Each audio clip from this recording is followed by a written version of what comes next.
မြစ်သားစမုံပေါက်မှာပါဒီမှာလဲသုံးမင်းဟိုးမှာနည်းနည်းတော့မဟုတ်ဘူးကားတွေရော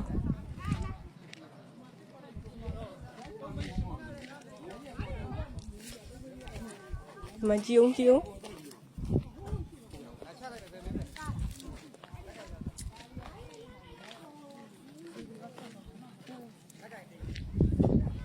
အိုးရေတွေကိုထွက်လို့ကြည့်အောင်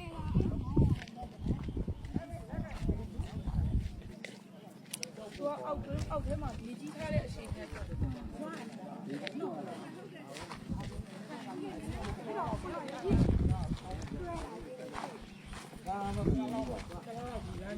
တလားလောက်ကတော့ဟာဒီမြစ်သားနဲ့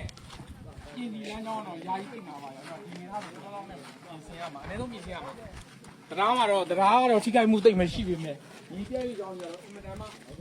ဟိုမှာကားကြီး ဟုတ်ကားဘယ်ဆက်သွားလို့မရတော့ ရတော့ဘူး ကူးကြမှာတော့ခင်ဗျားတို့ထုတ်ကြည့်လဲအဲ့ဒါယူ ကားတစ်စီးဟိုမှာ လဲတော့သွားတာမဟုတ်ဘဲနဲ့ရှေ့ဘလို့အဲ့ဒါကူးကြမှာတော့ စားပါလေအပေါ်လေဆိုခုနိုင်တယ်လူကူ မင်းတို့